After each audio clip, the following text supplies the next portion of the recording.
It turns out that the real reason why the gods sent the Eternals to Earth was not to protect the safety of mankind, but because every billion years, a new god must be born in the universe, so the gods spread their seeds throughout the universe. And the Earth just happened to have such a seed of the gods, which requires a lot of energy from intelligent life to complete the hatching. To put it bluntly, humans are actually its nutrients, and those mutants are actually the products of the gods, but this group of guys are out of control, hunting humans everywhere, making the Earth a mess. If this continues, the seeds of the gods can't be hatched smoothly. In order to solve this problem, the gods created the Eternals and asked them to deal with the mutants and clear the obstacles. In this chaotic situation, the Eternals were unwilling to be the wives of fate. In order to surpass his companions, he locked himself in the spacecraft, studied hard for 50 years, and finally found a way to save mankind. So he hurriedly summoned the remaining members of the Eternals and asked everyone to interweave all their strength. But who would have thought that at the critical moment? Icaris with laser eyes suddenly turned against him, not only injured the mechanic, but also took the illusionist sprite away. Now that the key forces are missing, the plan to seal the new god has suddenly become a bubble, and the fate of 8 billion humans is hanging on the edge of a knife. At the critical moment of life and death, Flash Girl captured the place where the new god is about to be born. With his observation of energy fluctuations and the mechanic's Pythagorean definition, he accurately calculated that only one energy ball is needed to completely seal the new god, and this key energy ball is just on the new Captain Seth. So the brave and the foot returned to their respective positions, gathered at the place where the new god is about to descend, and concentrated all their forces to prepare for a desperate counterattack. However, they ignored a huge hidden danger, the most powerful Icaris. Seeing that the breath of the new god was gradually weakening, Icaris suddenly mercilessly launched a fatal attack on his former companion. A laser shot directly at Zuck, interrupting the sealing ceremony abruptly, and then threw Zuck high into the air, completely ending his life.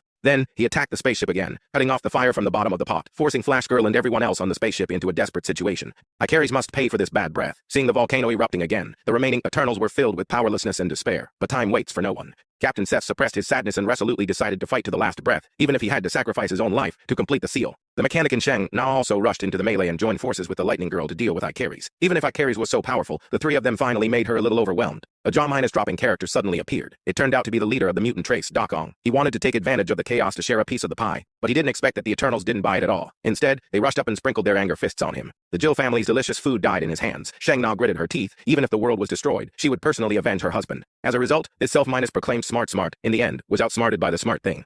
Before he had time to perform many tricks, he was cleanly solved by Shang. At the same time, Captain Seth finally climbed to the foot of the volcano, and tried his best to use his special abilities to completely merge the new god with the surface and prevent his birth. But at this critical moment, Icaris broke free from his restraints and rushed directly to Seth. It seemed that he would fire a fatal laser in the next second, but facing the woman she had loved for thousands of years, she couldn't be ruthless after all, and finally had to choose to dominate and choose Seth. Now there was no one to obstruct, and the remaining Eternals worked together to gather all their energy into Seth's body, allowing it to burst out with the strongest attack, and forcibly sealed the new god, leaving only a 5-finger mountain. Everyone thought that this catastrophe had finally come to an end, but there were unexpected changes in the sky. Suddenly dark clouds rolled in the sky. Thunder and lightning flashed, and then the clouds split, revealing 6 huge eyes. The Eternals lost control one after another, like puppets, and rushed straight to the terrifying eyes.